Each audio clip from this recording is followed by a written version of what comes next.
പ്രധാനമന്ത്രി പോളിഷ് സന്ദർശനം പൂർത്തിയാക്കി. പ്രധാനമന്ത്രി നരേന്ദ്രമോദി യുക്രൈനിലേക്ക് ട്രെയിൻ മാർഗം പുറപ്പെട്ടു കഴിഞ്ഞു. യുക്രൈൻ പ്രസിഡന്റ് വളോഡിമർ സെലൻസ്കിയുമായി പ്രധാനമന്ത്രി നിർണായക ചർച്ചകൾ നടത്തും. വ്യാപാരം ഉൾപ്പെടെ നിരവധി മേഖലകളിലെ സഹകരണത്തിന് പഞ്ചവത്സര കർമ്മ പദ്ധതി ആവിഷ്കരിക്കാൻ ഭാരതവും പോളണ്ടും തമ്മിൽ ധാരണയാവുകയും ചെയ്തു. തീർച്ചയായും നമ്മൾ സയൻസ് ഡെസ്കിൽ നിന്ന് നേരെ ഇന്റർനാഷണൽ ഡെസ്കിലേക്ക് മാറ്റി പ്രദർശിച്ച് ഐസൻ ജോസ് നമ്മളോടൊപ്പം ചേരുന്നുണ്ട്. ഐസൻ, ഈ തമാശകളൊക്കെ മാറ്റി നിർത്തിയാൽ ഏറ്റവും പ്രധാനപ്പെട്ട ഒരു വാർത്തയായിട്ട് ഒരു പക്ഷേ ഇന്നത്തെ ദിവസം മാറേണ്ടിയിരിക്കുന്ന ഒരു സന്ദർശനം യുക്രൈനിലേക്ക് പ്രധാനമന്ത്രി എത്തുമ്പോൾ എന്തൊക്കെയാണ് നമ്മൾ പ്രതീക്ഷിക്കേണ്ടത്? കാരണം കഴിഞ്ഞ ദിവസവും ഈ പശ്ചിമേഷ്യയിലെയും അതോടൊപ്പം തന്നെ യൂറോപ്പിലെയും ഒക്കെ ഈ അശാന്തിയെ സംബന്ധിച്ച് പ്രധാനമന്ത്രി സൂചിപ്പിക്കേണ്ടായി. ഇതിൽ സമാധാനം എത്രയും വേഗം പുലരട്ടെ എന്നുള്ള ഒരു പ്രതീക്ഷ പ്രധാനമന്ത്രി പങ്കുവയ്ക്കുകയും ചെയ്തിരുന്നു. തീർച്ചയായും നമുക്കിപ്പോൾ മനസ്സിലാക്കാൻ സാധിക്കുന്നത്, വിശകലനത്തിൽ നിന്ന് നമുക്കറിയാൻ സാധിക്കുന്നത്, ഏതാണ്ട് 40 ദിവസത്തിന് മുകളിലൊരു സമയപരിധിയിലാണ് റഷ്യൻ സന്ദർശനം നരേന്ദ്രമോദി പൂർത്തിയാക്കിയത്. അതിനെ തുടർന്ന് ഇപ്പോൾ യുക്രൈൻ സന്ദർശനത്തിലേക്ക് നീങ്ങുകയും ചെയ്യുന്നു. തീർച്ചയായും ഈ രണ്ട് രാജ്യങ്ങൾ തമ്മിൽ തർക്കങ്ങൾ നിലനിൽക്കുന്ന ഈ രണ്ട് രാജ്യങ്ങളും പ്രധാനമന്ത്രി സന്ദർശിക്കുന്നതിൻ്റെ ആ ഒരു നയതന്ത്രപരമായ നീക്കത്തിൻ്റെ പ്രാധാന്യമാണ് ഇന്ന് ലോകം മുഴുവനും ചർച്ച ചെയ്യുന്നത്. അന്താരാഷ്ട്ര മാധ്യമങ്ങളെല്ലാം തന്നെ ഈ വിഷയം ചർച്ച ചെയ്തുകൊണ്ടിരിക്കുകയാണ്. അതല്ലെങ്കിൽ അതിൻ്റെ നിരീക്ഷണങ്ങളെല്ലാം തന്നെ പ്രസിദ്ധീകരിക്കുകയും ചെയ്യുന്നുണ്ട്. നമുക്കറിയാവുന്നതാണ്, നേരത്തെ റഷ്യ USSRൻ്റെ കാലം കഴിഞ്ഞതിന് ശേഷം വ്യത്യസ്ത രാജ്യങ്ങളായി മാറിയപ്പോൾ സ്വാഭാവികമായും ഭാരതത്തിന് പല സാങ്കേതിക ബുദ്ധിമുട്ടുകളും ഉണ്ടാകുന്ന ഒരവസ്ഥയുണ്ടായിരുന്നു. ചില പ്രശ്നങ്ങൾ നേരിടുന്ന ഒരു സാഹചര്യമുണ്ടായിരുന്നു. ഈ ഒരു സാഹചര്യത്തിൽ ഏറെ സങ്കീർണമായ ചില നയതന്ത്രപരമായ പ്രശ്നങ്ങളുണ്ടായിരുന്നു. ഇത് ബാലൻസ് ചെയ്യുക എന്നൊരു ഉത്തരവാദിത്വമാണ് കൃത്യമായും പ്രധാനമന്ത്രിയുടെ ഈ സന്ദർശനത്തിൽ യാഥാർത്ഥ്യമാവുക. വ്ളാഡിമർ സെലൻസ്കിയുമായി കൂടിക്കാഴ്ച നടത്തും.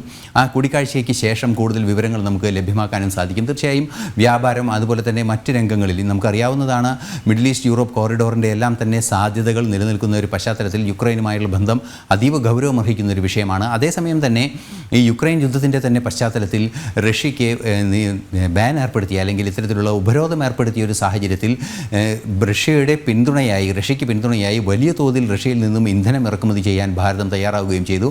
അത്തരത്തിലുള്ള റഷ്യയും യുക്രൈനും ഒരേപോലെ സൗഹൃദം നിലനിർത്തുന്നതിനുള്ളൊരു നീക്കമാണ് ഭാരതത്തിൻ്റെ ഭാഗത്തു നിന്ന് ഉണ്ടായിക്കൊണ്ടിരിക്കുന്നത്. ഇന്നലെ പോളണ്ടിലെ സന്ദർശന വേളയിലും അദ്ദേഹം പറയുമ്പോൾ അദ്ദേഹത്തിൻ്റെ പ്രഭാഷണങ്ങളിൽ നമുക്കത് വായിച്ചെടുക്കാൻ സാധിക്കുന്നുണ്ട്. കാരണം പാർട്ടിസിപ്പേറ്റിംഗ് ഡെമോക്രസി എന്നൊരു നീക്കം, അല്ലെങ്കിൽ സഹകരണത്തിൻ്റെ ജനാധിപത്യം എന്നൊരു ആശയമാണ് അദ്ദേഹം മുന്നോട്ട് വയ്ക്കുന്നത്. സ്വാഭാവികമായും നമുക്കറിയാവുന്നതാണ്, രണ്ട് രാജ്യങ്ങൾ തമ്മിൽ സഹകരിക്കുക, യുദ്ധമില്ലാതാക്കുക, ശ്രീബുദ്ധനെ ഉൾപ്പെടെ, അതല്ലെങ്കിൽ ബുദ്ധഭഗവാനെ ഉൾപ്പെടെ കോട്ട് ചെയ്തുകൊണ്ടുള്ള പ്രഭാഷണമായിരുന്നു അദ്ദേഹം പോളണ്ടിൽ നടത്തിയത്. അതിൽ നിന്നെല്ലാം തന്നെ വ്യക്തമാകുന്നത് ലോക സമാധാനത്തിന് വേണ്ടി നിലകൊള്ളുക എന്ന ഉത്തരവാദിത്വം ഭാരതം ഏറ്റെടുക്കുന്നു. അതേസമയം ലോകത്ത് സഹകരിച്ചുകൊണ്ടുള്ളൊരു ജനാധിപത്യ സംവിധാനം വളർന്നു വരാനുള്ള നീക്കവും ഭാരതം നടത്തുന്നുവെന്നാണ്. സ്വാഭാവികമായും ഈ ഒരു വസ്തുതയിൽ ഊന്നിയ ചർച്ചകൾ നടക്കുമ്പോൾ നമുക്ക് മനസ്സിലാക്കാൻ സാധിക്കും, ഒരു പൊളിറ്റിക്കൽ സ്റ്റാൻഡ് ഭാരതം എടുത്തിട്ടുണ്ട്. അന്താരാഷ്ട്ര തലത്തിൽ വളരെ കൃത്യമായ അന്താരാഷ്ട്ര രാഷ്ട്രീയ നയം ഭാരതം ഏറ്റെടുത്തിരിക്കുന്നു. ആ നയത്തിൻ്റെ ഒരു പൂർത്തീകരണം തന്നെയായിരിക്കും ഇന്ന് ഒരു ജോയിൻറ്റ് സ്റ്റേറ്റ്മെൻറ്റിലൂടെ പുറത്തു വരിക. തീർച്ചയായും റഷ്യയുമായും അതുപോലെ തന്നെ യുക്രൈനുമായും മികച്ച ബന്ധം പുലർത്തുകയും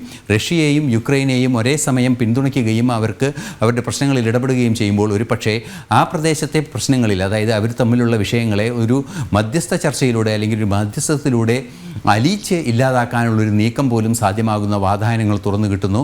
നമുക്കറിയാവുന്നതാണ്, വിശ്വഗുരുവായി ഭാരതത്തെ പ്രതിഷ്ഠിക്കുന്നു, അല്ലെങ്കിൽ ഭാരതം വിശ്വഗുരു എന്ന പദവിയിലേക്ക് നീങ്ങുന്നു എന്നതിൻ്റെ ഒരു തുടക്കമായി കൂടി നമുക്ക് വ്ളാഡിമർ സെലൻസ്കിയുമായുള്ള കൂടിക്കാഴ്ചയും യുക്രൈൻ സന്ദർശനവും നമുക്ക് വായിച്ചെടുക്കാവുന്നതാണ്.